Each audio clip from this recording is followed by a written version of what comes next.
Selamat datang di acara peluncuran program kampus UMKM Shopee kelas online edisi spesial Shopee 10 Birthday.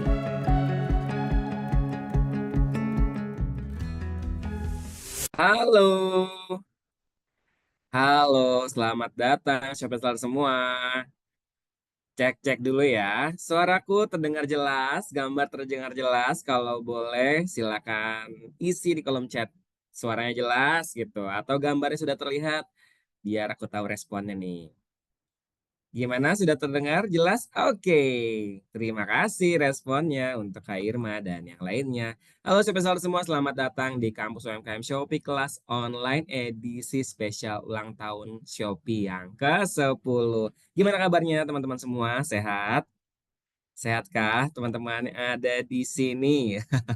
Semoga semuanya dalam keadaan sehat dan baik-baik semua ya. Lancar-lancar aja. Oke. Aku pengen tahu dulu dong teman-teman semua yang hadir di sini dari kota mana aja. Coba di absen dari mana aja nih? Dari Jogja. Oke, dari mana lagi? Jakarta pastinya. Dari Tasik juga ada ya? Oke, dari Jember juga ada. Oke, luar biasa. Dari mana-mana ternyata di sini ya. Luar biasa. Terima kasih untuk hadirannya di sesi kita pada hari ini, teman-teman semua ya. Jadi, sebagaimana kita ketahui bahwa ini adalah kelas ketiga ya dari kelas edisi spesial ini. Dan topik yang akan kita bahas pada hari ini adalah efisiensi bisnis melalui pengelolaan stok dan juga gudang yang tepat. Nah, pada kesempatan kali ini nanti kita akan bahas gimana caranya kita mengelola gudang dengan baik, kemudian kita mengelola stok dengan baik, gitu ya. Jangan sampai nanti ada miss dalam operasional di pengelolaan toko kita. Tapi sebelumnya saya memperkenalkan diri dulu teman-teman semua. Saya Cesar yang akan membantu jalannya pelatihan kita pada pagi hari ini. Dan tentunya nanti akan saya perkenalkan teman-teman semua dengan pembicara-pembicara yang top tentunya ya. Dan untuk agenda pada hari ini teman-teman, nanti kita akan membahas yaitu materi efisiensi terkait bisnis yang kaitan dengan stok dan juga gudang yang tepat. Kadang mungkin beberapa dari teman-teman semua punya gudang tapi belum bisa dioperasional dengan baik, belum bisa dikelola dengan baik. Nah, nanti kita akan belajar nih gimana caranya mengelola gudang dengan baik. Kemudian juga nanti kita akan membahas bagaimana cara pemenuhan pesanan yang baik, yang lancar dan juga aman dari salah satu seller yang sudah terpercaya juga, yaitu nanti kita akan perkenalkan. Lalu nanti juga akan ada ujian akhir seminar, di mana nanti ini akan berhadiah ya. Akan berhadiah voucher belanja senilai Rp200.000 ya untuk 10 orang pemenang ya. Jadi nanti akan kita bagi-bagi. Makanya stay tune terus sampai akhir ya teman-teman semua.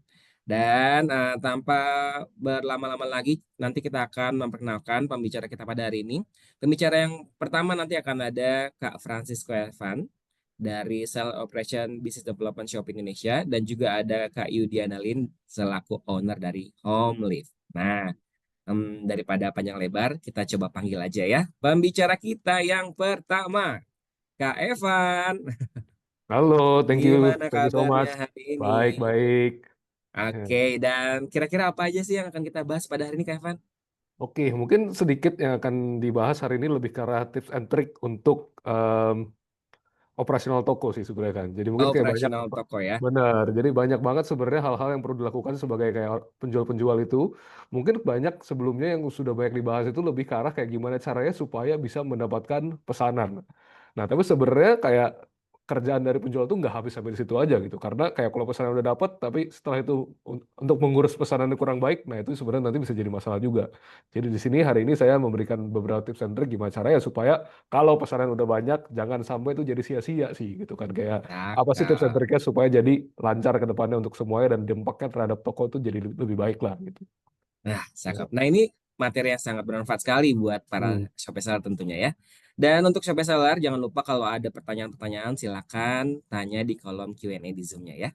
Oke, kalau begitu Kak Evan, aku berikan semua panggung untukmu. Silakan. Terima kasih. Oke, semuanya, mungkin saya akan perkenalkan sekali lagi. Nama saya Francis Evan, bisa dipanggil Evan aja. Jadi sini saya fokus di tim seller operations. Maka jadi di sini saya ingin memberikan ke beberapa kayak tips and trick sih. Sebenarnya tadi saya udah bilang ya, apa namanya gimana caranya untuk memproses pesanan atau juga persiapan dari proses pesanan supaya operasional toko itu akan jadi lebih baik. Dan sebenarnya ke depannya itu yang akan membuat menjadi kayak yang bisa membuat supaya reputasi toko dan juga perkembangan toko ke depannya itu maksimal lah untuk teman-teman penjual semua, gitu kan. Jadi ada beberapa em, tips and tricks sih sebenarnya nanti akan saya berikan, ada beberapa apa namanya em, materi, mungkin bisa dilihat dari agenda sini. Oke, benar. Yang pertama itu dari sisi manajemen stok. Gimana supaya kita bisa mempunyai stok yang bisa dibilang tepat lah gitu kan.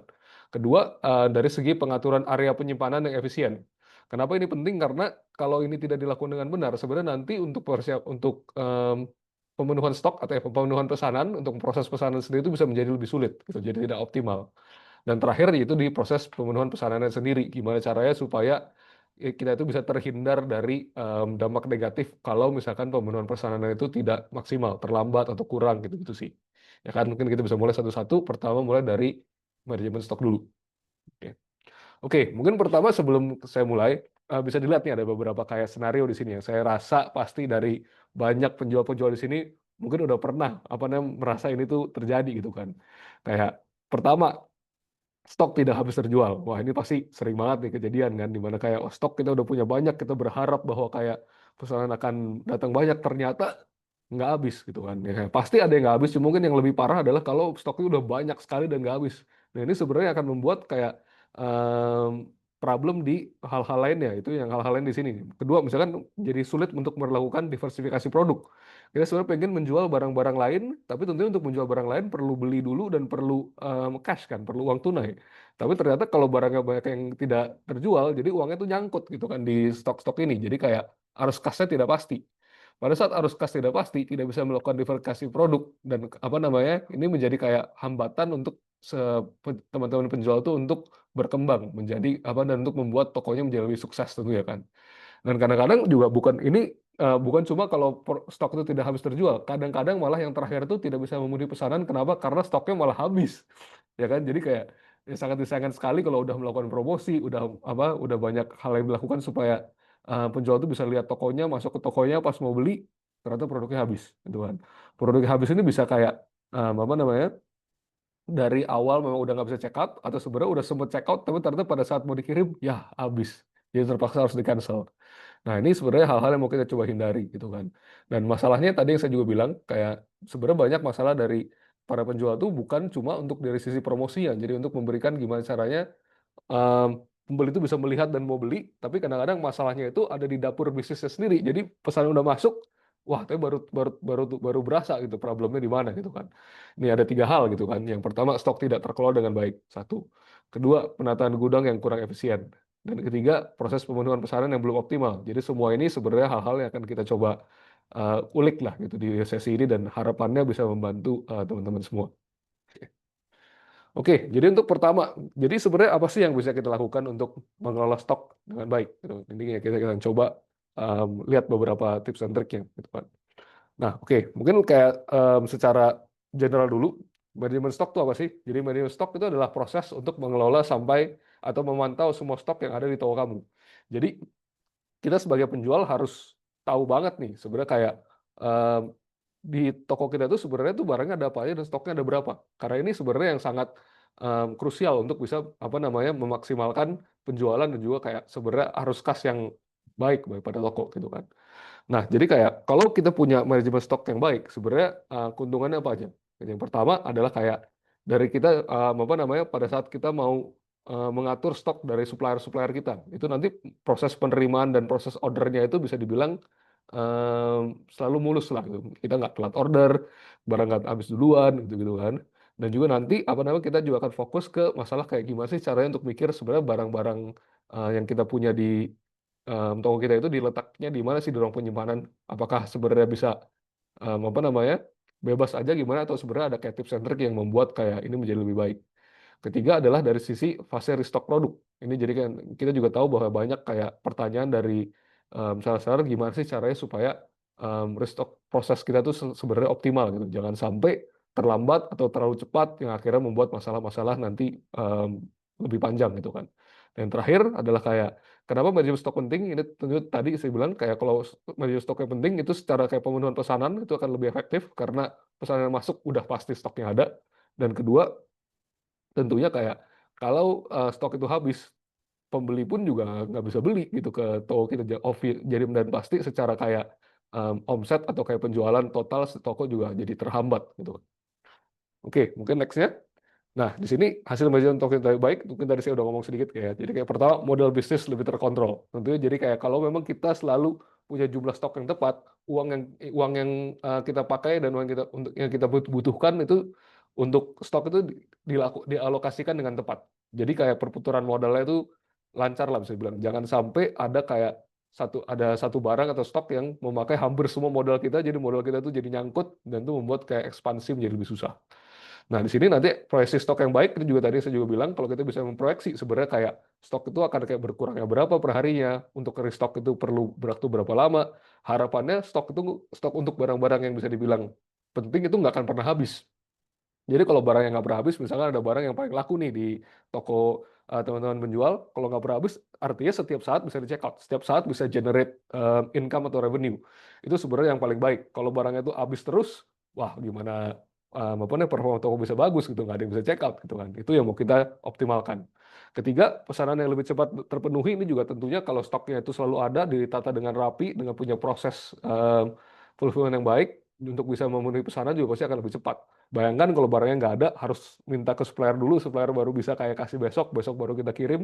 Tentunya dari sisi pembeli juga, apa namanya, menunggu barang itu kan lebih lama. Gitu. Dan kayak mereka juga pasti nggak akan terlalu puas lah, karena kalau dibandingkan toko lain kok beli di toko ini lebih lama ya, karena apa namanya barangnya itu harus di restock dulu gitu.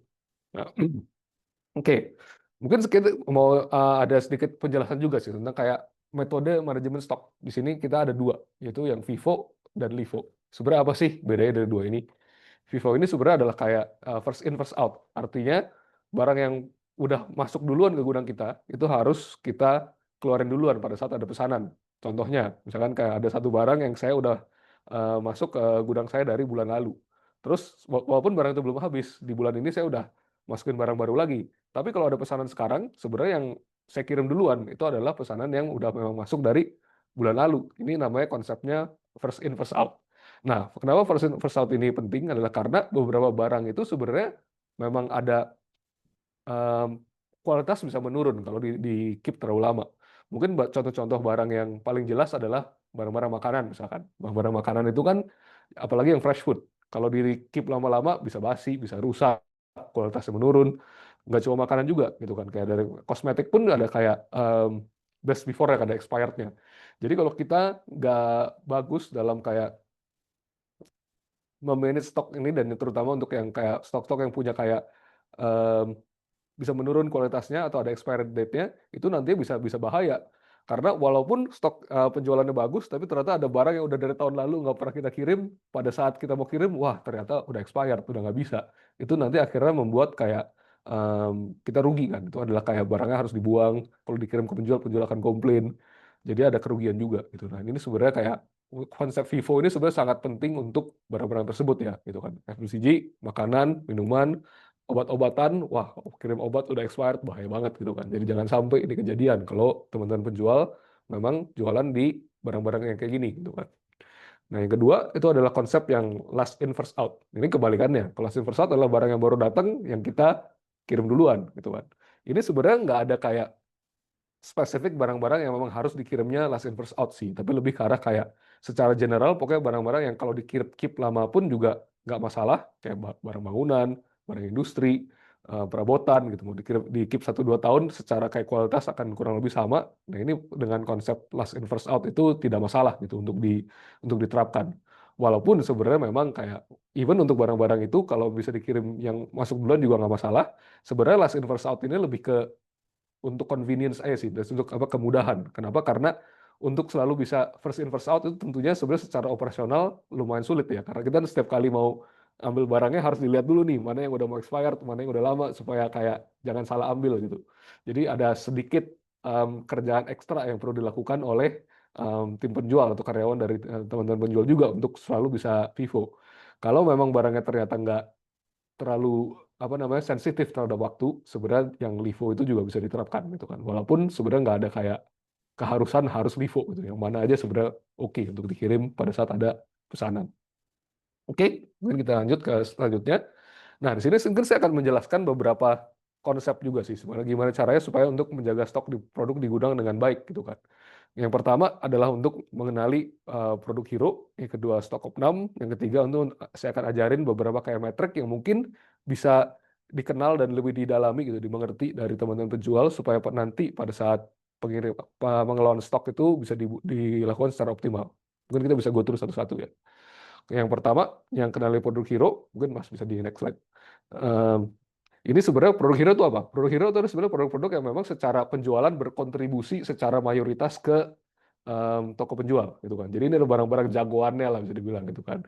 Ini barang-barang yang sebisa mungkin jangan pernah habis stoknya.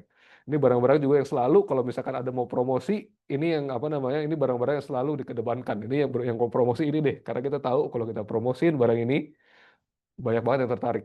Omset toko meningkat dengan signifikan compare tuh kayak barang-barang yang lain yang mungkin nggak terlalu oke lah gitu kan. Karena pasti setiap toko pasti punya lah barang-barang yang laku banget, barang-barang yang kurang tuh setiap toko pasti ada, itu normal gitu kan. Nah sebenarnya cara pertama cara ngeceknya tuh gimana gitu kan. Kayak sebenarnya di sini kalau teman-teman menggunakan salah center bisa masuk ke apa namanya tab performa toko, kita lihat produk dan performa produk itu sebenarnya akan langsung dilihat sih nanti. Sebenarnya udah akan di-sort nanti produk-produk yang memang kayak em, siap dikirim stoknya ada berapa dan kayak berapa banyak kayak orang yang ngelihat produk ini, berapa banyak yang orang yang masukin ini ke keranjang, jadi bisa kelihatan itu semua udah di sort, ini adalah barang-barang jagoannya gitu kan. Jadi pertama identifikasi dulu produk hero-nya apa ya kan, karena ini yang sebenarnya paling penting, jangan sampai miss. Kalau memang dalam satu toko seller barangnya itu ada ratusan, ada ribuan, memang tidak mungkin untuk semuanya bisa kayak ternyata memang sulit untuk bisa kayak cek semuanya. Yang paling penting produk hero ini dulu gitu kan. Yang ini yang perlu diperhatikan dengan baik, jangan sampai miss gitu, karena ini impact-nya yang paling besar compare to um, produk-produk lain yang ada di toko penjual gitu kan.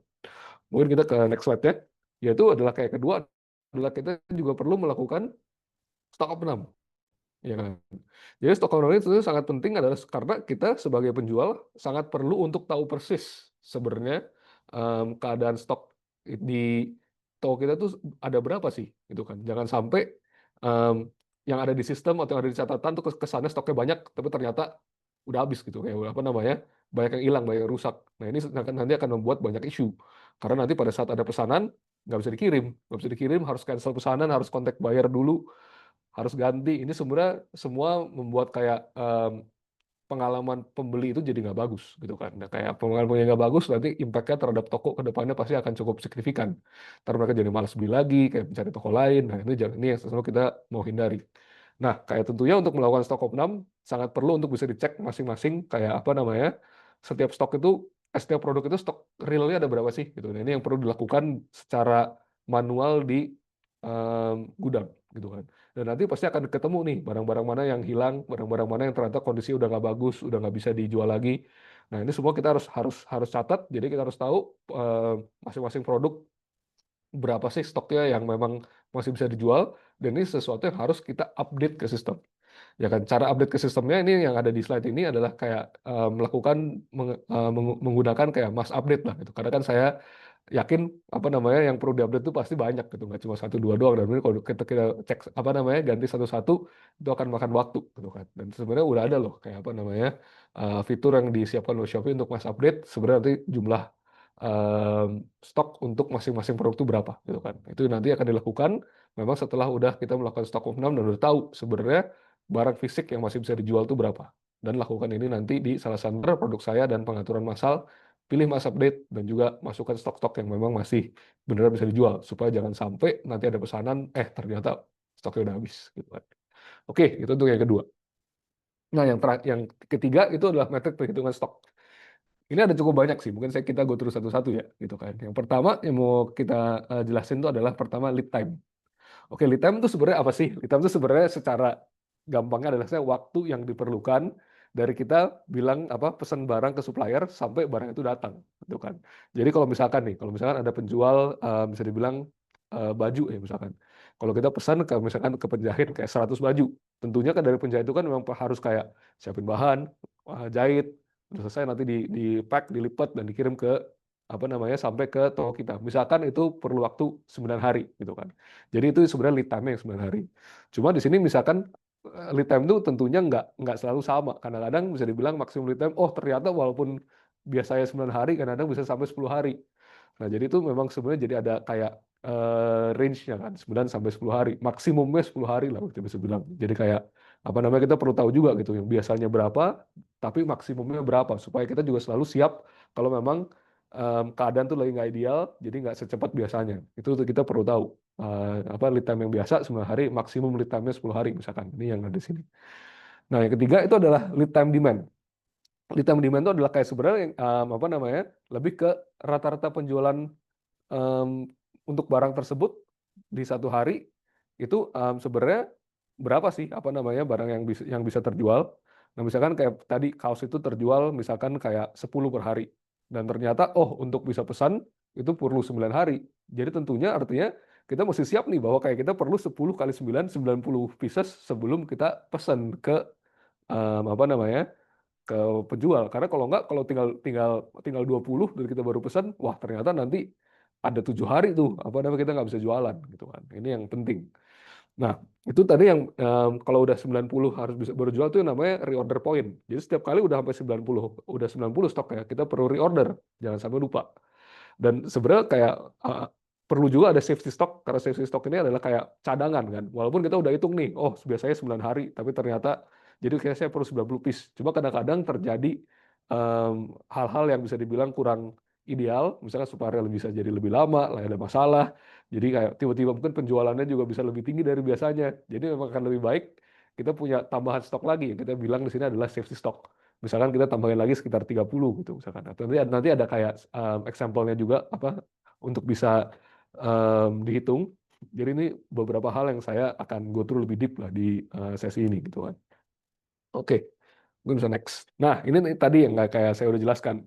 Cara hitung lead time demand tuh gimana sih sebenarnya kan kayak ini tadi saya bilang bahwa kayak kalau bisa dilihat di sebelah kanan, lead time demand itu adalah kayak sebenarnya lead time dikali rata-rata penjualan produk per hari.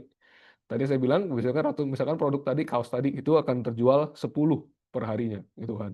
Dan ternyata untuk lead time-nya untuk penjahitnya untuk bikin dan kirim sampai ke apa namanya toko kita itu 9 hari. Jadi lead time demand itu ya tinggal 10 kali 9 aja, itu 90 hari. Jadi jangan sampai kurang dari 90 kita baru pesan karena itu udah pasti nanti kita akan kehabisan duluan gitu kan. Nah, ini untuk yang apa namanya lead time demand. Mungkin bisa coba ke next lagi. Next lagi. Nah sekarang kita lihat bukan cuma itu doang sebenarnya yang perlu diperhatikan. Jadi hal apa saja sih yang perlu diperhatikan ketika melakukan restock produk gitu kan? Apakah kayak kadang-kadang kayak tadi misalkan oh laku laku 10 per hari. Cuma belum tentu selalu 10 gitu kan. Kadang-kadang bisa lebih karena ada lonjakan pesanan. Apalagi kalau ternyata ada campaign misalkan. Pas campaign itu kan biasanya orderan akan lebih banyak dari biasanya gitu kan. Atau misalkan oh barang-barangnya lagi trending nih. Kalau barang lagi trending tiap hari tuh order makin lama makin makin makin tinggi gitu, makin bagus. Kalau ada barang-barang yang baru baru banget, baru ada gitu kan mungkin belum terlalu orang banyak lihat, kira-kira pesanannya nggak banyak, tapi begitu udah mulai ada beberapa pesanan biasanya order harian tuh akan makin tinggi. Jadi tren untuk pembelian produk itu juga perlu akan dilihat tuh kan. Yang tadi terakhir yang mungkin yang campaign tadi kan saya udah bilang juga, kalau ada campaign besar akan jauh lebih baik kalau kita punya prediksi atau kayak apa namanya kira-kira akan bisa lebih banyak berapa sih supaya kita bisa tambahkan juga stoknya supaya kita nggak kehilangan momentum gitu kan. Sayang sekali kalau nanti pas lagi campaign ternyata karena kita lupa kita cuma bilang paling cuma 10 per hari yang laku. Padahal kalau campaign jadi 30 ya campaignnya jadi nggak efisien gitu kan karena habis barang-barangnya. Nah, ini kita perlu menghitung safety stock. Nah, ini kan akan saya jelaskan sedikit untuk perhitungan safety stock gitu kan. Safety stock tadi yang saya udah bilang, ini sebenarnya ada stok cadangan, ya kan. Jadi walaupun kita udah tahu lead time-nya berapa, udah tahu demand-nya berapa, tapi tentunya keadaan tidak selalu berjalan mulus terus lah. Pasti ada sekali-sekali di mana kita perlu buffer atau kayak safety stock tambahan ini gitu kan. Jadi apa namanya? Kalau misalkan nanti secara kayak pesanan hariannya meningkat, biasanya 10 tiba-tiba jadi 15. Untuk kayak tiba-tiba kayak suppliernya jadi lagi sibuk lebih lama, biasanya 9 hari jadi 10 hari. Itu kita udah perhitungan di awal gitu bahwa ada resiko ini di mana resiko ini harusnya akan tercover dari safety stock ya kan. Jadi safety stock itu cara ngitungnya adalah yang ada di kotak sebelah kanan itu adalah maksimum penjualan produk per hari dikali maksimum lead time dikurangi dengan penjualan produk per hari dan rata-rata lead time tadi kan. Jadi yang tadi penjualan produk per hari dan rata-rata lead time itu untuk mengetahui demand, benar kan? Jadi tadi 10 produk laku per hari, lead time biasanya 9. Jadi itu kita perlu reorder point 90. Itu tadi kan kita udah tahu kan. Nah, tapi ternyata di sini yang kita mau hitung lagi adalah yang kotak yang sebelah kiri tuh. Misalkan maksimal penjualannya sebenarnya bisa dibilang bisa sampai 15 sih sebenarnya on good days gitu kan. Kayak bukan 15. Jadi kita bilang maksimal 15. Dan ternyata kalau dari kita lihat supplier kita itu walaupun dia bilang 9, kadang-kadang 10. Jadi kita maksimum lead time-nya 10. Nah, ini yang kita kalikan lagi. 15 produk per hari dikalikan lead time itu 10, jadi 150 kan. Nah, 150 ini kita kurangi dengan kayak 90 yang tadi. Jadi artinya safety stock kita adalah 60 gitu kan. Jadi sekarang dengan kita punya safety stock 60 dan kita juga tahu bahwa lead time kita 90, sebenarnya nanti jadinya apa namanya? Reorder point kita itu sebenarnya nanti itu 150 lah gitu bisa dibilang. Oke, mungkin bisa ke next page. Nah, oke, ini lalu kapan harus melakukan restock produk yang direkomendasikan agar tidak kehabisan stok. Ini tadi saya udah ngomong sedikit sih, cuma bisa next. Nah, itu tadi saya udah ngomong kan, tadi bahwa kayak kita udah tahu nih, apa namanya safety stock kita 60, gitu kan. Kita udah tahu juga lead time kita 90. Jadi sebenarnya yang penting itu adalah kita harus tahu bahwa reorder point kita adalah di 150. Apa maksudnya? Jadi maksudnya adalah kayak untuk produk ini gitu, di mana kayak stok kita misalkan kita selalu punya ratusan. Tapi akan alangkah baiknya kalau kalau secara berkala kita akan cek bahwa stok kita tuh udah tinggal berapa. Dan kalau memang angkanya tadi seperti tadi yang kita udah hitung bareng-bareng gitu ya, bahwa kayak apa namanya? Safety stock kita perlu 60, lead time demand kita ada 90. Jadi dua ini ditambahkan 60 plus 90 jadi 150. Ini yang menjadi sebenarnya kita sebut reorder point. Reorder point itu adalah pada saat stok kita udah tinggal 150, artinya udah harus order sekarang. Karena kalau kita order sekarang, order pada saat stoknya 150, kemungkinan besar pada saat pesanan baru datang itu udah nggak, kita nggak, udah belum kehabisan stok lah gitu kan. Kayak tadi saya bilang, kalau udah sampai kehabisan stok itu sebenarnya kerugian dari penjual sendiri, di mana nantinya ada kesempatan penjualan yang hilang. Ada apa, banyak buyer mau beli tapi nggak ada, jadi dia beli ke toko lain. Itu yang selalu mau kita hindari kan. Ya, maka jadi gunanya dari sini adalah saya tekankan lagi, perhitungan manajemen stok yang baik itu adalah untuk selalu bisa menghindari kehabisan stok dan memaksimalkan pesanan yang bisa diterima dan dipenuhi oleh penjual gitu sih. Oke, itu untuk reorder point. Mungkin itu tadi semuanya untuk manajemen stok. Harapannya udah cukup clear. Kalau belum memang tentunya masih bisa apa namanya, ketika ini pertanyaannya mungkin nanti kita bisa jawab. Tapi kedua yang mau kita akan jelaskan itu sebenarnya lebih ke arah pengaturan area penyimpanan yang efisien. Jadi kayak kalau penjual punya gudang itu harusnya gimana sih apa namanya di setupnya supaya secara operasional akan lebih baik gitu kan. Oke. Nah, ini tadi pentingnya apa sih penyimpanan yang ideal? Adalah ada lumayan banyak sih. Pertama adalah menjaga kualitas dan keamanan barang. Ya kan? Jadi kayak kalau saya dulu lumayan sering sebenarnya kayak apa namanya? Visit ke banyak penjual-penjual lah, kayak ke toko-toko penjual kayak saya lihat gitu kayak apa namanya? Bagaimana cara mereka em, mengatur tokonya. Di sini mungkin beberapa yang kayak ada beberapa banyak banyak contoh yang bagus, tapi ada juga beberapa contoh-contoh yang kurang bagus gitu kan. Contoh yang kurang bagus di sini adalah kayak penyimpanannya itu sangat berantakan gitu. Misalnya nggak pakai rak, ditaruhnya di lantai berceceran segala macam. Nah itu tuh tentunya kualitas dan keamanan barangnya sangat nggak bagus. Karena kalau kayak gitu seringkali akan nyelip, bisa hilang, nggak sengaja keinjak, jadi rusak. Ntar tiba-tiba kena genangan air, jadi packagingnya rusak, jadi nggak bisa dijual. Nah itu sebenarnya ini hal yang sebenarnya bisa dibilang em, sangat-sangat perlu kita hindari gitu kan. Jadi kayak dengan penyimpanan yang ideal, hal ini pasti bisa dihindari. Kedua, ini tadi yang memudahkan pengelolaan stok. Ya kan ada hubungan yang pertama. Kenapa? Karena kalau tadi barang sering rusak segala macam itu pasti secara kayak stok yang ready-nya tuh sebenarnya lebih sedikit daripada yang kita tahu. Jadi kayak tadi pas stok opnam harus berkurang gitu-gitu kan. Kalau stok opnamnya kurang sering, keburu keburu apa namanya ada pesanan lebih kita nggak bisa penuhi. Nanti jadi akan problem gitu kan. Dan apa namanya tentunya kalau misalkan bayangkan kalau kita punya barang 200 dan 200 barang ini tidak ditaruh di tempat yang sama, tempatnya mencar-mencar, kita nggak bakal tahu juga barang itu sebenarnya masih banyak nggak sih, kesannya kayak di sistem masih banyak tapi kalau dilihat di tempatnya kok cuma sedikit. Nah, itu pasti akan membuat kayak gitu jadi bingung gitu kan, kayak ini sebenarnya yang salah barangnya apa apa sistemnya gitu kan. Kalau memang ditata dengan baik semua dari rak yang sama, pasti akan kelihatan. Oh di sistem kita masih lihat ada 100, kalau kita lihat ke rak, oh masih banyak nih, bener nih kayak 100 gitu. Nah, itu jelas tuh gitu kan. Kayak pengennya kayak gitu.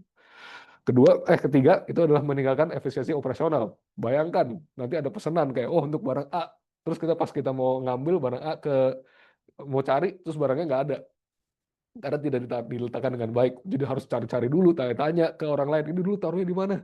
Wah itu dulu lumayan banyak sih apa namanya penjual yang seperti itu dan kayak dulu kayak apa namanya ini adalah penjual-penjual yang sering sekali banyak barang-barang yang banyak pesanan yang dikirim secara terlambat.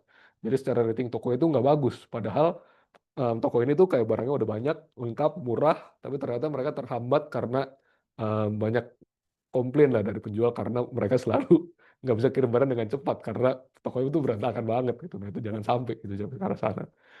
Yang terakhir nih mungkin udah yang apa mirip sama yang pertama tadi. Tentunya kalau tidak ditata dengan baik itu akan jauh lebih sering hilang dan kalau hilang ya kita pasti akan rugi itu kan sebagai penjual.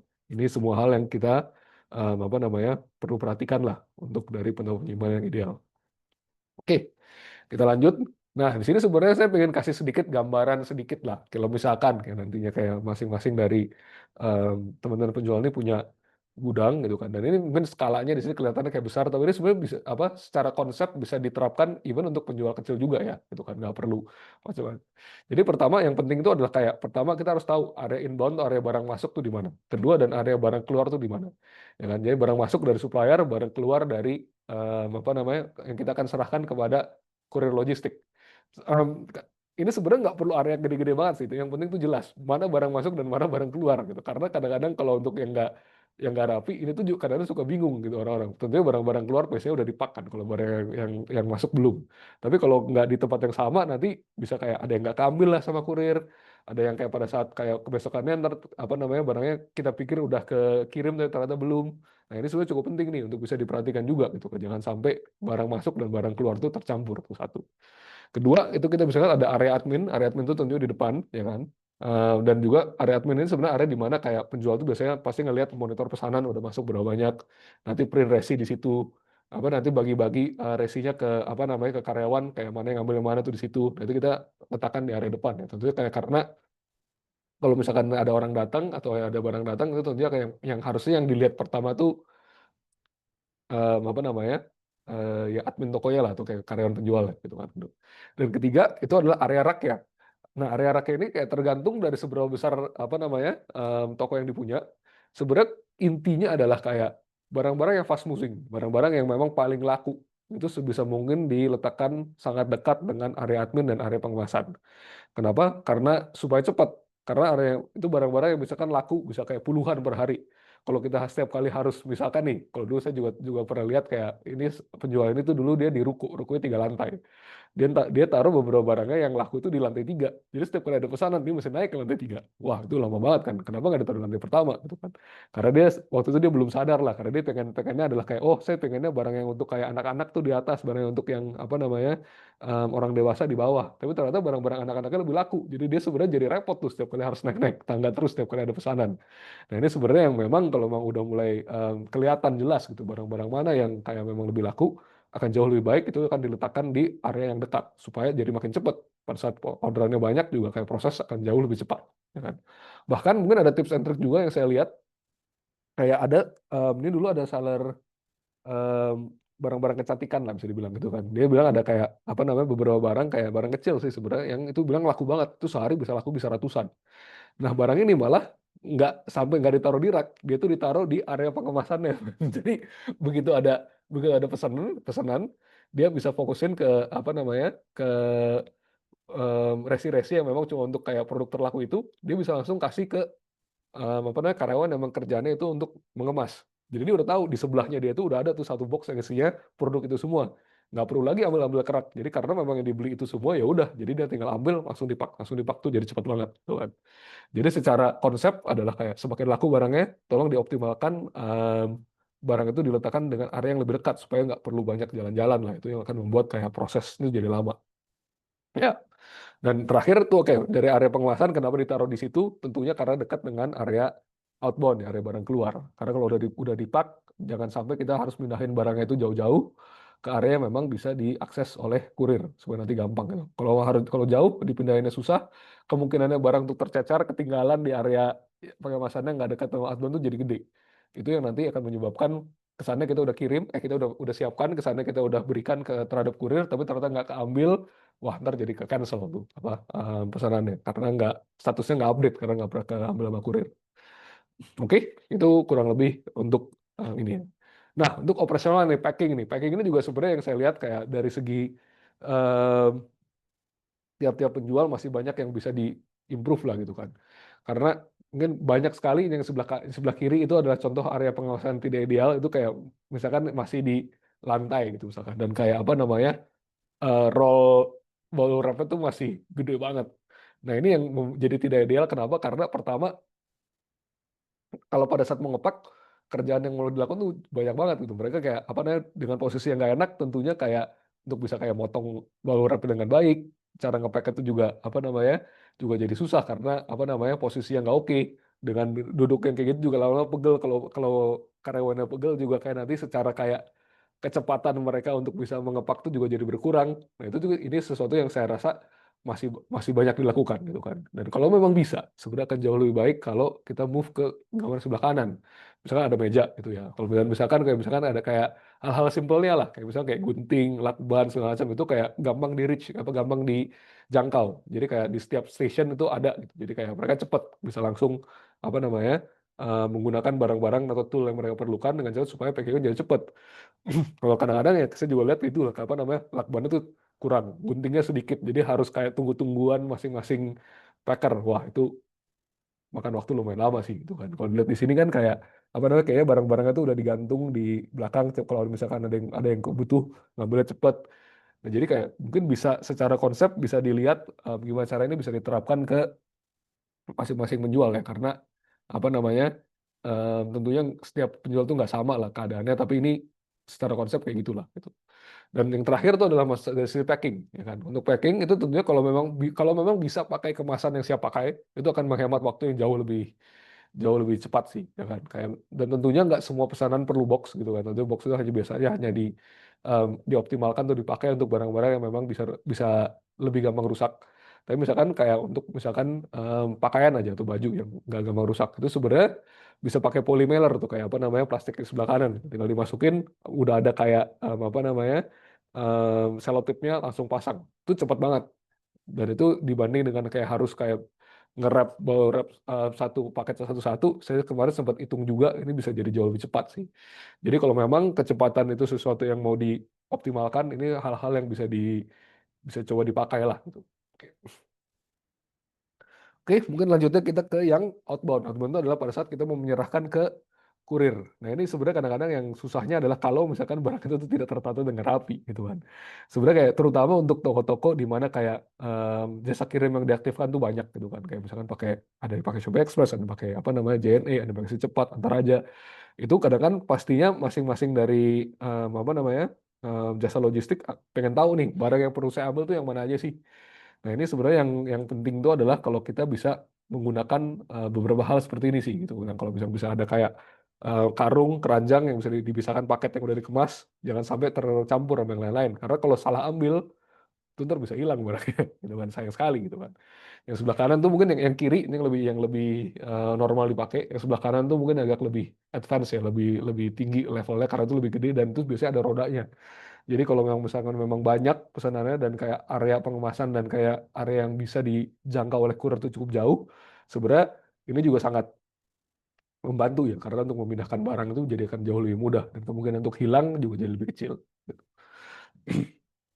Oke, mungkin itu tadi untuk yang pengaturan area penyimpanan.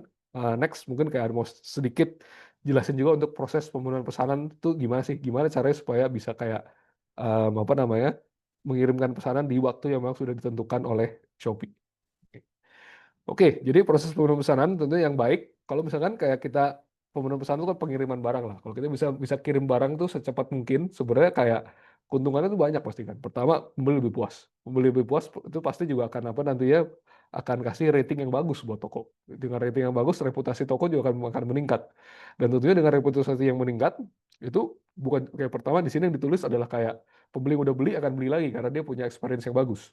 Tapi bukan cuma pembeli yang udah beli, pembeli yang belum beli pun juga kalau kita tahu kan bahwa kalau yang mau beli ke Shopee pasti dia akan melihat rating tokonya bagus nggak sih, gitu kan. Kayak apa, kalau rating tokonya bagus, pembeli pembeli baru pun akan lebih mungkin untuk beli di toko-toko teman penjual compare tuh yang apa namanya, secara rating tuh nggak ada atau jelek, gitu kan. Dan kalau kita sampai terlambat atau kayak jelek ya, apa namanya, pemenuhan pesanannya, sebenarnya kita bisa bisa ada beberapa hukuman gitu bisa didapatkan, gitu kan. Kayak pertama, potensi mendapatkan poin penalti. Kalau poin penalti itu udah tinggi, nanti nggak bisa ikut campaign, bisa sampai apa namanya, nggak bisa upload produk baru, atau bahkan yang paling parah tuh bisa sampai kayak tokonya itu di freeze, diblokir ya selama 28 hari. Dan kalau penalty point itu juga cukup tinggi, tentunya nggak bisa lagi tuh jadi kayak punya status penjual Star atau Star Plus. Padahal kan dengan adanya logo Star dan Star Plus itu adalah meningkatkan kepercayaan pembeli juga. Dan harusnya dari segi apa namanya, penjualan akan lebih banyak gitu. Dan di luar ini sebenarnya juga kayak kalau ya, apa tadi yang saya udah bilang juga, reputasi toko juga akan lebih jelek gitu kan. Apa, ratingnya akan nggak bagus, banyak review jelek. Nanti pembeli pun juga jadi kurang yakin untuk beli di toko teman-teman penjual. Jadi ini sebenarnya memang sangat penting sih, gitu. Dan kita akan coba bahas ke depannya. Nah, jadi sebenarnya apa sih yang perlu dilakukan agar terhindar dari poin penalti? Jadi kita perlu ngerti dulu adalah kayak masalah masa pengemasan. Masa pengemasan itu sebenarnya semua yang dimulai dari em, waktu pesanan terverifikasi untuk pembayaran, atau ya pesanan terverifikasi kalau untuk COD belum ada pembayaran tapi udah masuk gitu. Jadi udah perlu diproses.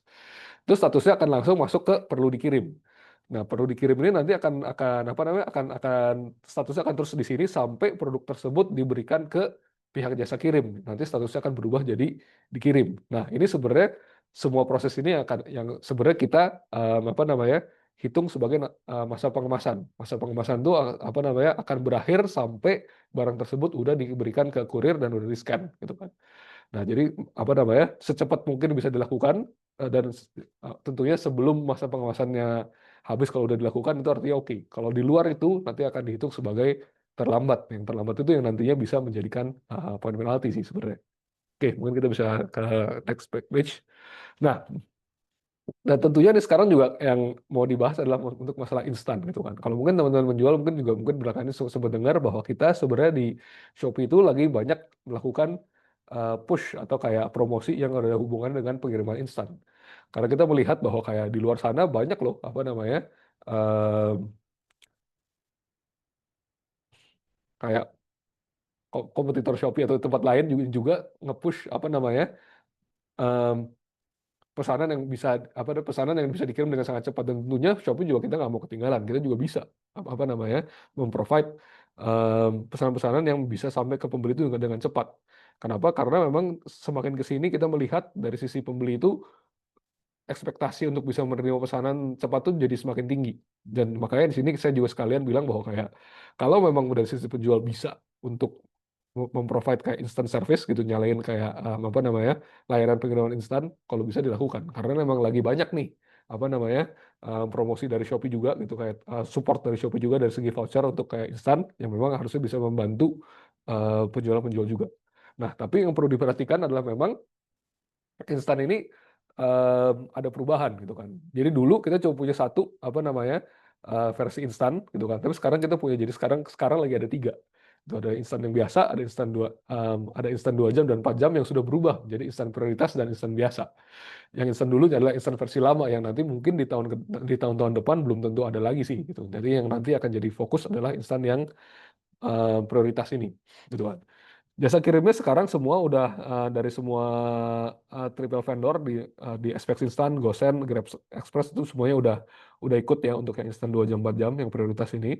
Dan secara operasional juga itu 24 jam sehari, dan memang dari sisi toko kita tinggal tinggal request pick up di hari yang sama aja sih untuk kayak ini. Oke, nah kita bisa next ke page selanjutnya.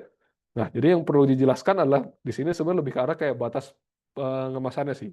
Untuk barang-barang yang non pre-order, sebenarnya instan versi lama itu tuh 3 jam udah harus diberikan ke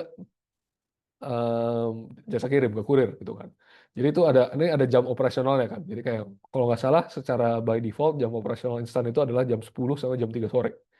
Jadi kalau ada pesanan instan yang masuk di antara jam 10 dan jam 3 sore, itu penjual punya waktu 3 jam. Ya, misalkan masuk ke jam 11, artinya punya waktu sampai jam 2 siang untuk memberikan paket tersebut ke jasa kirim, ya kan. Tapi kalau masuknya misalkan kayak jam 7 malam, itu nanti baru akan dihitung 3 jam setelah jam operasional mulai. Jadi jam 10 besokannya ditambah 3 jam, yaitu jadi jam 1 siang. Kurang lebih kayak gitulah, ya kan. Nah, tapi ini yang versi lama. Dan sebenarnya yang versi lama itu 3 jam, dan sekarang lagi yang kita push itu yang sebenarnya yang baru nih, yaitu instan dan instan prioritas, di mana memang secara waktu itu lebih cepat, hanya 1 jam.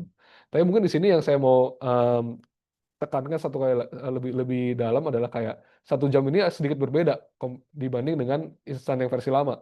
Di sini 1 jam itu adalah kayak yang penting dari sisi penjual udah request, em, udah panggil kurir lah setelah 1 jam. Karena ada kemungkinan kurirnya itu akan datang lebih dari 1 jam, nggak masalah.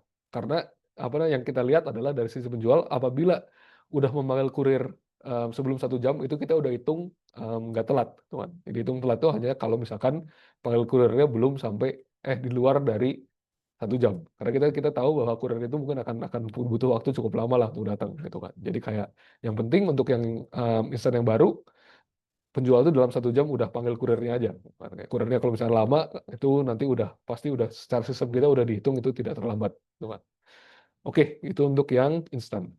Mungkin kita move ke selanjutnya adalah, nah sekarang itu yang instan, sekarang kita move ke yang biasa, yang batas pengawasan biasa, yang same day, regular, next day. Ini yang nggak secepat itulah, gitu kan. Kalau same day, walaupun masih cukup cepat, tapi semua pesanan sebelum jam 2, selama sudah diberikan ke kurir sebelum jam 12 malam di hari yang sama, itu akan kita hitung sebagai on time.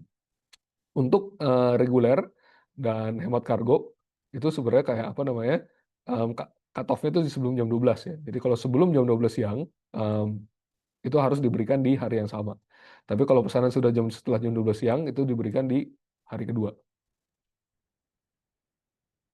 Kalau pre-order, itu apa namanya, bisa 3 sampai 30 hari kerja sih. Sorry, maaf, ada issue sedikit.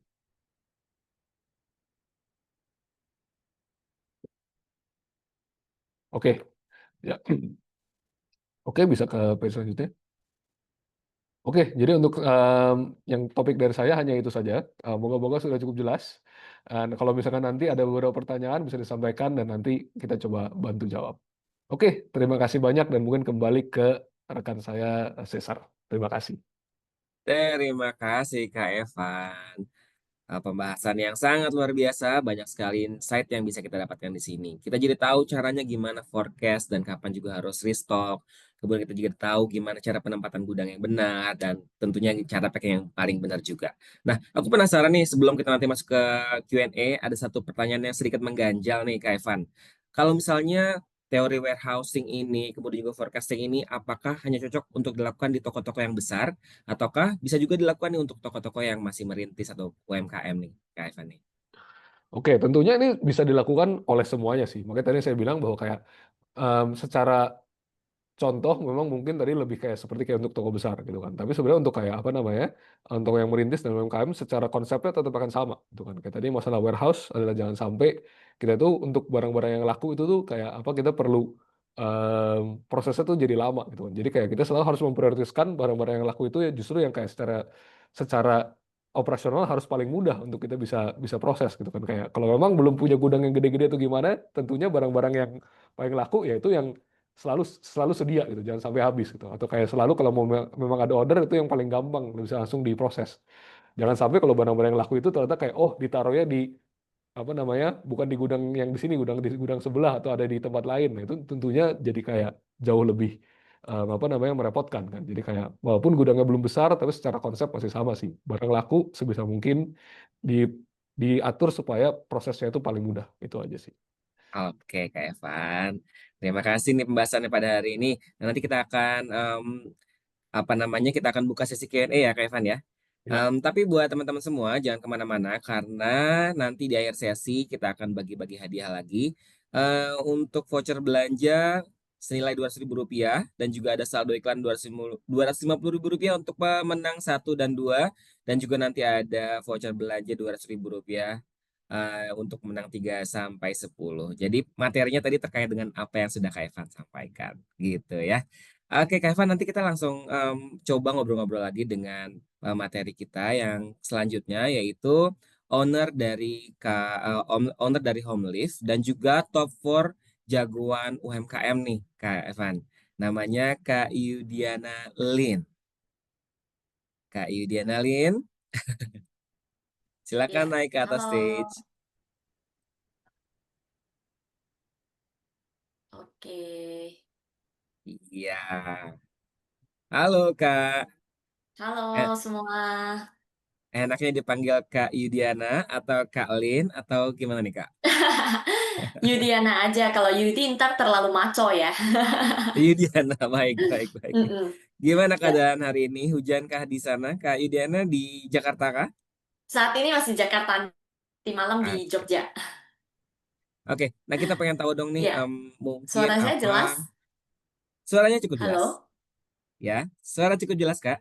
Suaranya Cuma jelas? memang agak sedikit patah-patah,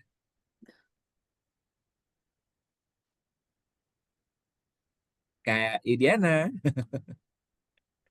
Mungkin sampai kita menunggu sinyalnya lebih baik atau membaik, Kak Evan, kita sambil ngobrol-ngobrol sedikit aja ya.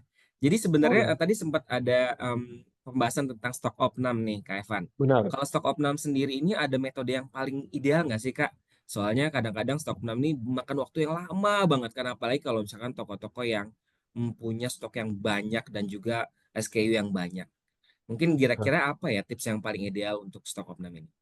oke, mungkin stok opname itu sebenarnya kayak tujuannya kan adalah untuk membuat supaya kayak semua stok yang ada di sistem dan ada pada catatan dengan stok real itu sama.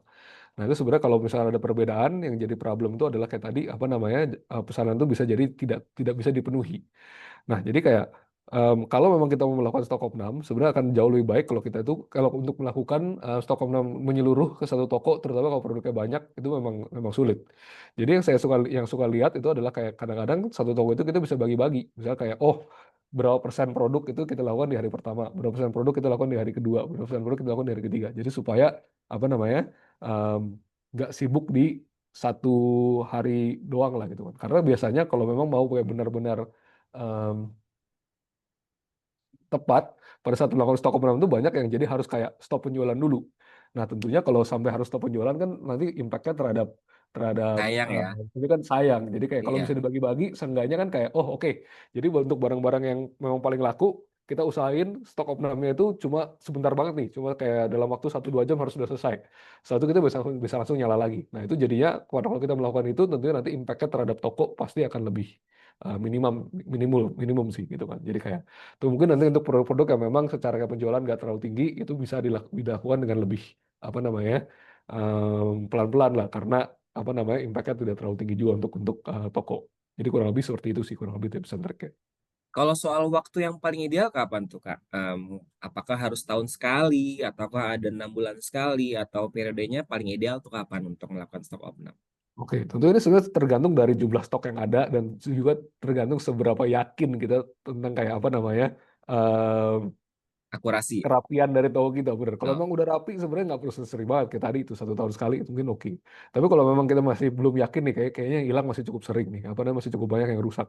Kalau ditunggu terlalu lama takutnya keburu dampak dampak kurang baiknya keburu ada gitu kan. Kalau memang masih masih merasa bahwa kayak memang kayak secara gudangnya kurang rapi, saya rasa lebih sering lebih baik sih. Mungkin ya at least 6 bulan atau mungkin kalau bisa lebih ya 1 bulan juga oke.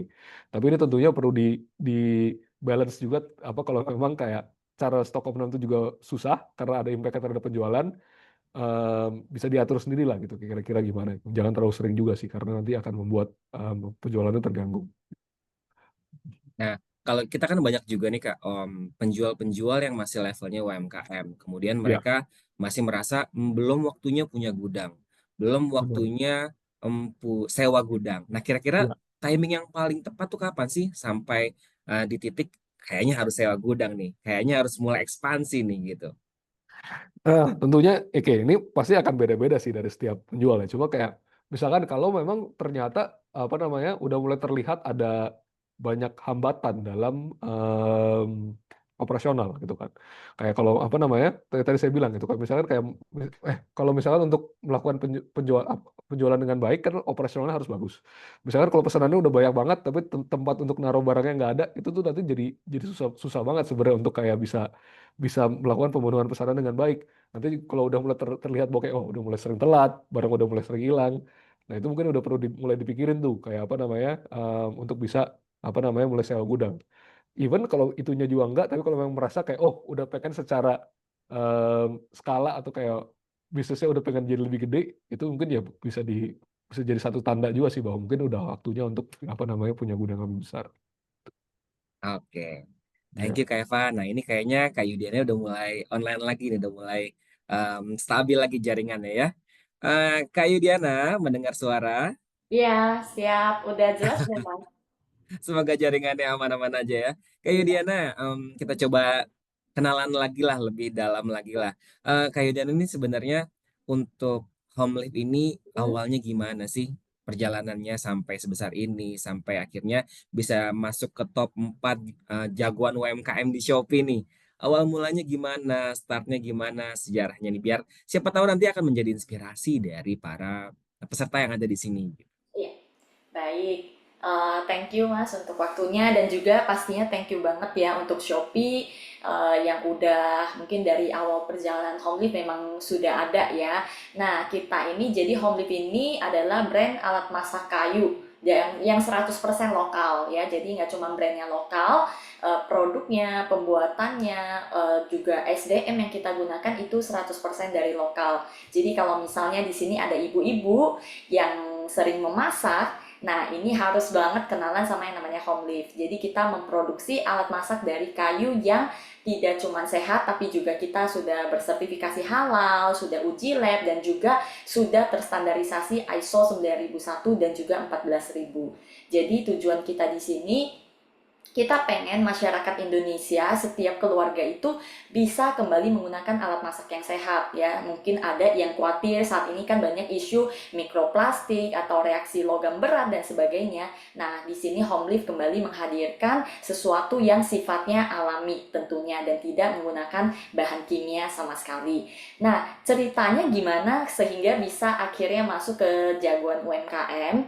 Ya, karena kita bersyukur kita ini juga sebagai brand yang 100% lokal, kita juga melakukan pemberdayaan. Akhirnya waktu ada kompetisi jagoan UMKM tentunya kita sangat bersedia ya untuk ikutan, di mana kita juga melihat Shopee juga sangat membantu juga pastinya nanti untuk bagaimana kita bisa belajar lebih banyak dan juga kita juga bisa exposure pastinya ya ketika kita ngomongin soal usaha, pastinya kita kemana-mana itu selalu cerita nih, ini gue punya usaha A, gue punya usaha B, jangan banyak-banyak tapi ya saya punya usaha ini dan harapannya orang lain bisa kenal dan menjadi customer kita. Nah, di sinilah saya merasa ini adalah kompetisi yang sangat worth it gitu untuk saya ikutin karena saya yakin Shopee sendiri so far penjualan Homelift sendiri itu juga banyak juga dari Shopee, jadi sehingga memang akan sangat tepat jika saya bisa masuk ke dalam komunitasnya Shopee. Jadi itu yang menjadi dasar ya kenapa saya mau ikutan di sini dan juga kenapa bisa sampai masuk top 4 dan akhirnya bisa juga juara satu ya. Kita juga pokoknya prinsip saya dari awal tuh ya pokoknya saya lakukan yang terbaik dan saya ini apapun yang saya lakukan itu juga saya membawa citra brand saya ya. Jadi pastinya juga saya mau menjalani semuanya dengan sepenuh hati. Sama seperti bagaimana saya juga sudah membangun Homelift ini dengan sepenuh hati, yaitu juga saya juga harus menampilkan yang sepenuh hati dan puji Tuhan mendapatkan hasil yang benar-benar sangat di luar dugaan ya, di luar dugaan bisa mendapatkan juara satu. Ya thank you ya untuk teman-teman Shopee semuanya dan semoga hari ini sharing saya yang singkat ya kalau dibandingkan Mas Eva mungkin nggak seberapa ya tapi bisa juga membantu teman-teman semua dan kita bisa saling mendukung supaya semakin maju. Mungkin itu dulu untuk pembukanya kali ya. Ini langsung saya lanjutkan apa gimana Mas? Oke, jadi cukup luar biasa ya, 4 tahun ya, dari Ya, 2021 sehingga masuk ke jagoan UMKM itu berarti nggak kaleng-kaleng nih. hmm, Luar biasa. Tapi kalau kita ngomongin soal operasional, soal efisiensi, kemudian juga stok dan pemenuhan pesanan nih, dari Kak Yudiana sendiri ada nggak sih kesulitan-kesulitan yang dijalanin selama membangun Homelift ini yang kaitannya dengan stok ataupun juga fulfillment, pemenuhan pesanan yang ada di Shopee? Ya, karena jujur ya, kalau ngomong kesulitan, saya ada satu hal yang paling saya sesali dalam hidup saya, yaitu saya lulus langsung bisnis ya. Jadi nggak pernah yang namanya kerja. Jadi jujur secara eh, teknis itu mungkin saya sangat kurang. Tapi berjalannya waktu ketika saya memulai bisnis pertama di Shopee itu memang saya turun tangan sendiri ya. Jadi karena turun tangan jadi tahu segala macam itu harus gimana. Pastinya awalnya mulai dari salah-salah ya, pastinya awalnya dari misalnya barangnya stoknya banyak yang ini, tahu-tahu yang lakunya yang ini. Nah, itu pasti akan sering terjadi juga pas awal-awal ketika kita belum menemukan hero SKU seperti yang dibilang Mas Evan tadi. Nah, kalau kita udah nemu, pastinya kita udah sangat apa ya, barang laku gitu, mana boleh sih sampai nggak ada. Itu hal pertama. Mungkin hal berikutnya adalah ketika barang kita jualan. Nah, kita tahu bahwa online ini sangat penting ya urusannya dengan reputasi gitu. Nah, urusan reputasi kalau misalnya kita orderan banyak, banjir orderan gitu ya, tapi malah nggak bisa buat customer kita puas. Ujung-ujungnya apa? Ujungnya itu malah jadi bumerang ya, sehingga customer nggak puas, bintangnya kecil gitu ya, sedikit penilaiannya dan juga jelek, itu mengakibatkan kita sulit untuk mendapatkan pesanan berikutnya. Nah, dari situlah walaupun saya nggak punya background di teknis segala macam, di situ saya sangat mementingkan sekali bagaimana customer itu harus puas. Sehingga admin-admin kita sampai saat ini, saya sering juluki adminnya sebenarnya bukan bintang 5 lagi, tapi admin bintang 7 ya. Karena kita mengutamakan sekali kepuasan customer. Nah, gimana sih caranya kalau misalnya customer bisa puas tapi barangnya salah kirim? Gitu. Itu pastinya perlu didukung sama SOP yang jelas. Nggak bisa misalnya hari ini moodnya lagi begini, oh nggak ada kiriman yang salah, besok moodnya udah berbeda, ada yang salah. Nah, itu yang benar-benar harus dikuatin banget dari sisi SOP-nya. Itu menurut saya ya secara teknis gitu. Nah, ini mungkin akan terlihat juga di sini. Ya, yang pertama yang saya sebutin bagaimana proyeksi stok, di mana kita tahu nih yang mana yang hero SKU ya, kita nggak boleh sampai miss. Tentunya kalau mau lebih profesional dengan cara yang Mas Evan ajarkan tadi, ya, itu bisa dipraktekin bagaimana supaya buffer stok kita itu mencukupi, apalagi untuk produk yang laku banget. Nah, yang kedua SOP, dan yang ketiga pastinya nih, kalau teman-teman udah seller Shopee pasti udah tahu kita banyak yang namanya tanggal kembar atau gajian sale segala macam, itu pasti uh, trafficnya itu melebihi berapa kali dari normalnya, dan udah pasti jumlah pesanan sama melebihi. Otomatis kalau dengan kapasitas yang seadanya seperti hari biasa, itu tidak mungkin mencapai fulfillment yang 100% untuk bisa membuat customer tetap puas seperti hari biasa. Itu mustahil menurut saya. Ya, jadi memang harus ada antisipasi ekstra yang harus kita lakukan ketika bertemu dengan yang namanya event. Karena balik lagi, tujuan kita itu nggak cuma jualan. Karena ketika datang nih jualan, kalau kita nggak bisa menghandle dengan baik, sama aja akan kabur gitu. Jadi di tanggal itu menurut saya itu sangat krusial untuk kita siapin senjata yang lebih besar dibanding hari-hari biasanya. Itu sudah pasti. Jadi kayak seller Shopee mungkin semua udah tahu nih, oh udah bersiap nih. Kalau kita malah minum vitamin dulu, misalnya istirahat yang cukup, kalau misalnya lagi mau begadang atau apa, itu bersiap dulu. Ataupun kita sudah alokasi tim. Ada ekstra orang yang akan bantu di sisi packing. Ada ekstra orang yang misalnya akan bantu di sisi picking yang kita tahu dia bisa. Nah, packing itu bisa lebih gampang mungkin di delegate dibanding picking ya menurut saya ya. Karena picking itu kan butuh orang yang benar-benar sudah mengenal produk sehingga dia bisa meminimalisir kesalahan. Jadi jangan sampai salah juga ketika kita menambah orang, itu naruhnya di posisi yang nggak sesuai gitu ya. Packing masih aman, kita masih bisa minta dia untuk lihat nih cara packingnya begini, barang ini nggak boleh ditumpuk segala macam, bisa kita training. Tapi kalau untuk pengenalan produk, apalagi SKU-nya banyak, itu harus hati-hati banget. Jadi pastikan di tanggal kembar itu, atau lagi peak season-nya itu, jangan sampai SOP kita nggak jelas, lalu tambah tenaga, itu juga harus hati-hati banget penempatan orang-orangnya gitu. Ya mungkin itu trik sederhana dari saya, karena saya juga sempat bagaimana praktekin semuanya waktu dulu zaman masih 1-2 paket, itu packing sendiri bener-bener yang happy banget, sampai kalau kebangun tengah malam itu saya masih sempetin balas chat di WA gitu ya. Jadi dari situ saya baru mengerti journey-nya dari awal sampai akhir itu seperti apa. Ya kurang lebih seperti itu Mas kalau dari saya. Oke, Kak Yudiana. Tadi ada satu hal menarik yang Mm-mm. bisa kita highlight, yaitu adalah customer satisfaction. Ya, Artinya sebenarnya hal yang paling kita utamakan adalah betul.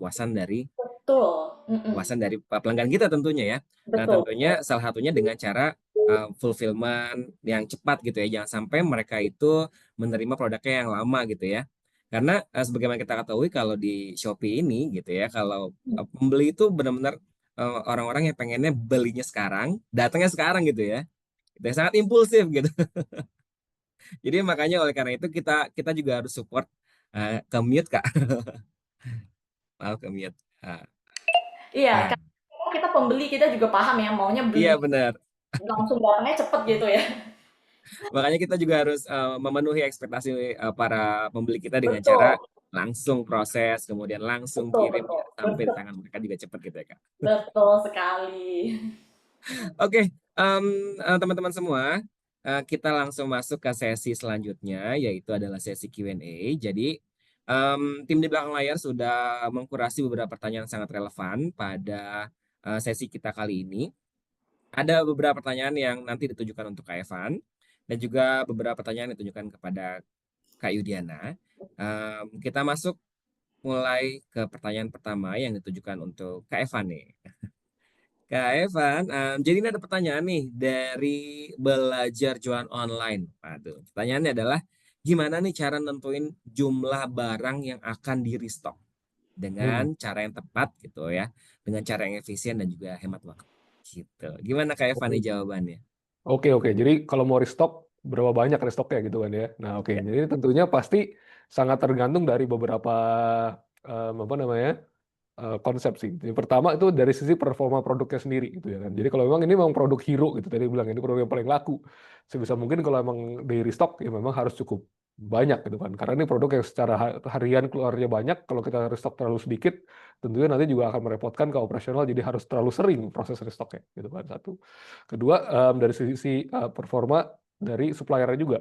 Jadi kalau lead time-nya lama, kalau kalau kita pesan baru bisa seminggu lebih gitu misalkan baru bisa datang, tentunya kita perlu restock dengan lebih tinggi dibanding dengan yang kayak kayak oh kalau kita pesan sekarang besok datang. Nah kalau kayak gitu sebenarnya kayak secara apa namanya restock nggak usah terlalu banyak gitu kan. Mungkin satu lagi yang terakhir itu juga lebih ke dari segi kapasitas gudangnya sendiri sih gitu kan. Ya kan jadi jangan sampai karena tentunya memang kalau dipikir-pikir kalau memang misalkan bisa pesennya banyak dan akhirnya habis juga ngapain sering-sering sih apa namanya restock itu langsung banyaknya sekalian. Nah ini yang sebenarnya takutnya secara kapasitas gudang tuh juga jadi problem gitu kan. Kalau barang tuh terlalu penuh dan terutama kalau penuhnya tuh sampai kayak luber-luber gitu dari tempatnya gimana nanti kayak barang bisa jadi hilang. Apa namanya kalau nanti mau apa namanya dulu saya pernah juga ke toko yang memang barangnya tuh banyak banget jadi sampai mau orangnya mau mencari barang tertentu tuh susah karena dia kalau jalan harus sampai kayak hindar-hindarin kayak kotak-kotak yang ada di bawah. Nah itu saya rasa itu udah kebanyakan tuh. Jadi kayak apa namanya itu apa namanya jadi udah mengganggu proses lain. Jadi saya rasa tentunya nggak ada jawaban kayak apa namanya fixnya harus berapa. Cuma saya rasa ini hal-hal yang memang perlu diperhatikan gitu kan. Barangnya memang seberapa seberapa cepat keluarnya, cepat kalau keluarnya cepat order bisa lebih banyak. Kalau mau pesan dari segi supplier datangnya cepat apa enggak. Ketiga emang kapasitas kita untuk di gudang tuh seberapa apa nah seberapa banyak juga. Jadi tentunya tiga hal ini kalau bisa disesuaikan lah gitu untuk masing-masing produk. Ya, berarti ternyata nggak sesimpel apa yang kita bayangkan ya. Udah mau habis beli gitu. Ternyata ada banyak aspek yang harus kita pertimbangkan ya, Kak Evan ya. Betul ya. Oke, kita langsung masuk ke pertanyaan kedua ya untuk Kak Yudiana nih. Pertanyaannya dari Nur Collection. Jadi pertanyaannya adalah strategi untuk menjaga ketersediaan produk untuk fast moving. Hmm, ya. Kalau strategi saya, sebenarnya kalau idealnya udah pasti dari Mas Evan ya, idealnya. Tapi kalau realita praktek di lapangan, kalau di saya sendiri, itu saya selalu mengantisipasi kalau yang namanya hero SKU itu minimal harus ada 3 kali dari penjualan. Nah, penjualan itu kita ambil dari rata-rata 3 bulan ya. Jadi mau dia lagi event nggak event, kita ambil data misalnya 3 bulan terakhir, lalu kita rata-ratain kurang lebihnya berapa. Nah, di situ yang kita kali dengan 3. Itu untuk barang yang fast moving. Kalau yang non fast moving itu kadang kita cuman 1,5 sampai 2 kali. Jadi memang tergantung. Kalau secara teori mungkin idealnya di Mas Evan, cuman kalau kita namanya orang bisnis kadang kan merasa kalau stok yang berlebih itu kadang juga mungkin nggak apa ya, maksudnya nggak muter gitu ya. Jadi kita lebih sering mempelajari gitu kurang lebihnya penjualannya seberapa gitu setiap bulannya. Nah, jadi ya lebih harus sering ngecek sih kalau menurut saya, karena bergerak terus gitu ya, bergerak terus, yang mana misalnya yang barang laku tiba-tiba terjadi penurunan. Barang yang biasa aja bisa tiba-tiba dia naik. Jadi sebisa mungkin itu rutin membaca data penjualannya, itu dari saya. Oke, jadi kita harus melihat data historikalnya juga ya, sehingga nanti Betul, kita bisa menentukan bagaimana stoknya untuk produk-produk tertentu begitu ya Bu ya. betul, betul. Ya. Oke, untuk Kak Yudiana langsung nih pertanyaan selanjutnya, pertanyaan ketiga. Nah, dari Gift Devir. Ya, jadi pertanyaannya adalah cara menentukan stok untuk test drive produk baru. Test Hmm. drive produk baru. Nah, kalau test drive produk baru, biasa kalau misalnya belum terlalu yakin, itu tergantung harganya berapa, pastinya dong ya, menyesuaikan modal, harganya berapa, lalu seberapa niche-nya produk itu menurut saya ya. Karena gini, kalau misalnya selama ini kita tahu nih, produk misalnya sutil kayu jenis A, ini tuh laku banget, cuman banyak yang minta yang versi pendekan. Nah, itu sebenarnya kan demand-nya sudah ada. Nah, itu mungkin bisa lebih banyak gitu ya. Misalnya saya 1 kali dulu deh dari penjualan si A ini, karena ada datanya. Tapi kalau misalnya itu benar-benar yang baru banget, nah itu kita harus perhatikan beberapa aspek, pastinya dari modalnya berapa, lalu juga kalau dia sesuatu yang baru pastinya butuh waktu juga untuk edukasi. Jadi memang nggak usah hajar gede di depan, ini semacam gambling juga kalau kita hajar gede di depan. Ya contoh kalau misalnya jualannya sutil ya mungkin saya bisa mulai dari 100 piece dulu misalnya ya, untuk hanya tes ombak dulu. Begitu kita lihat responnya lumayan, langsung kita put order untuk berikutnya. Begitu kalau dari saya. Oke, thank you Kak Yudiana. Kita langsung masuk ke pertanyaan selanjutnya. Untuk Kak Evan nih. Kak Evan pertanyaannya dari Home Decor Jogja. Pertanyaannya adalah bagaimana cara proses pemenuhan yang cepat dan efektif? Oke. Penting beberapa hal ada yang udah sempat dibahas tadi ya. Jadi kayak apa namanya untuk supaya pemenuhan pesanan itu cepat dan efektif tadi artinya pertama barang-barangnya harus siap tuh satu ya kan jangan sampai habis. Kedua barang-barang yang apa namanya tadi saya bilang lagi kalau memang kayak em, barang-barang yang laku apa tentunya harus yang mudah terjangkau supaya cepat nyari-nyarinya nggak susah. Dan mungkin yang penting juga adalah kayak yang saya suka lihat dari beberapa kayak penjual-penjual lain yang saya kadang-kadang suka visit adalah kayak kadang-kadang mereka tuh juga punya kayak apa namanya kayak kalau misalkan ada karyawan gitu ya, per karyawan tuh harus tahu kayak mereka tuh fokusnya di mana gitu kan. Jadi kayak jadi jelas. Jadi misalkan ada penjual yang memang kayak dia udah nyalain instan. Jadi ada penjual yang ada karyawan yang memang kayak lebih memprioritaskan pesanan instan. Jangan sampai ketinggalan gitu. Karena instan kan tadi apa namanya sedikit sekali kan waktunya kan. Jadi setiap beberapa menit sekali dia akan cek instan ada nggak. Kalau nggak ada ya udah dia akan proses yang biasa. Tapi sangat jelas bahwa prioritasnya itu ke sana. Ada juga kayak beberapa apa namanya karyawan yang memang fokusnya ke apa namanya produk-produk pesanan-pesanan yang memang cuma satu produk gitu kan ada salah standar kan bisa tuh kalau kita mau print yang memang kayak pesanan mana yang produknya cuma satu. Nah itu sebenarnya yang di sini kita bisa bilang ini adalah kayak pesanan-pesanan yang lebih gampang untuk disiapkan karena pickingnya cepat, packingnya lebih cepat. Nah jadi ada yang bisa fokus ke sana. Ada juga yang fokus ke memang yang pesanan yang secara kayak jumlah besar. Jadi kayak masing-masing itu udah terbiasa dengan fokusnya masing-masing. Jadi kalau memang kayak secara karyawannya udah terbiasa dengan proses masing-masing, saya rasa itu akan jauh lebih efisien dibanding semua itu nyampur gitu, semuanya ngerjain everything. Jadinya takutnya nggak kurang cepat aja sih kalau kayak gitu kan. Nah tentunya kayak mungkin selain itu ya tadi yang dibilang juga dari sisi packingnya kan. Kadang-kadang packing itu bisa lama juga kadang-kadang. Nah, ya gimana supaya nggak lama kita mesti tahu persis sebenarnya untuk barang-barang yang kita punya itu sebenarnya packaging material yang paling pas tuh apa, ya kan? Dan toolsnya tuh apa juga, gitu. Jangan sampai itu tuh kayak kekurangan atau kayak dalam keadaan yang kurang bagus. Jadi itu nanti akhirnya membuat kayak lebih lebih apa namanya lama lah dalam hal persiapannya.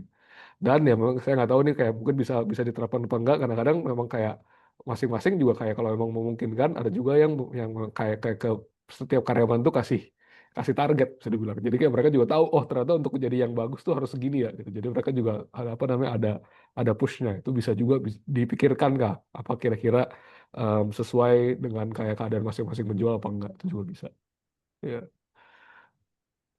Oke, artinya tim yang lebih kompak justru akan lebih efektif dan cepat gitu ya, Kak ya? betul ya. Oke, nah kita langsung masuk ke pertanyaan selanjutnya untuk Kak Yudiana. Jadi ada pertanyaan nih, kalau stoknya online dan offline disatukan gimana nih? Kadang habis karena terjual offline. Apakah Kak Yudiana merasakan hal yang sama nih? Wah, ini kalau sesama main offline online nih pergumulannya sama ya. Ya, jadi kita sering banget yang namanya kecampur, tapi kita udah tobat ya. Nggak boleh disatuin. Benar-benar online itu harus punya data sendiri, lalu pemisahan barang sehingga bisa berkembang. Jadi dulu tuh kita juga analisa kenapa sih ini tuh susah banget gitu berkembangnya ya. Karena bisa jadi offline lagi ada yang pesannya urgent ditarik lagi stoknya. Jadi dari situ saya putusin sama tim, please kalau stok udah berpindah di sistem ke online itu udah anggap jual ke customer nggak boleh diganggu gugat.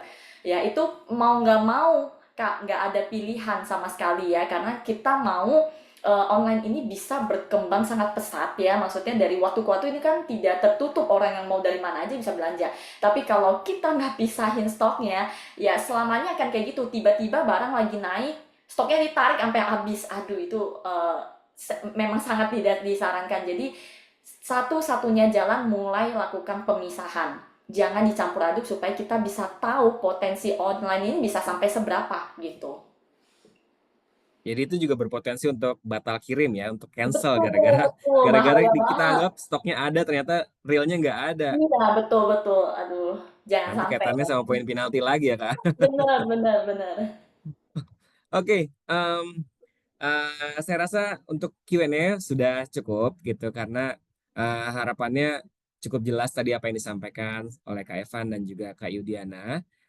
Semoga apa yang tadi disampaikan oleh Kak Evan, kemudian apa yang sudah di-sharing sama Kak Yudiana, itu bisa menjadi insight dan juga bisa menjadi masukan untuk para seller-seller kita, yang terutama yang join di kelas ini dan juga akhirnya memperbaiki atau mengoptimalkan operasionalnya, kemudian juga semakin membuat secara teknisnya semakin lebih baik lagi. Terima kasih untuk Kak Evan dan juga Kak Yudiana.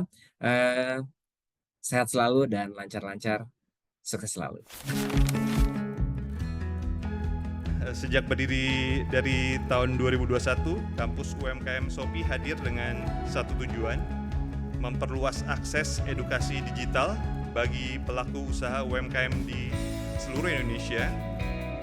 Kami percaya ketika UMKM punya akses pada ilmu dan teknologi, mereka bisa berkembang lebih cepat, membuka akses pasar lebih luas, bahkan menembus pasar dunia. Saat ini jumlah UMKM kita sudah lebih dari 57 juta ya, dan sudah kurang lebih 25 juta sudah onboarding di berbagai platform e-commerce di Indonesia. Untuk itu, kami sangat mengapresiasi upaya yang dilakukan oleh Shopee yang secara konsisten mendampingi teman-teman UMKM, baik kemarin secara offline maupun sekarang sudah dimulai ada kelas online-nya. Di tahun 2024 itu saya mulai buka toko di Shopee. Nah, ketika itu saya bingung bagaimana dunia digital marketing ini gitu. Kemudian saya iseng ikutan kampus UMKM Shopee. Jujur awalnya iseng, tapi habis itu saya merasa terarah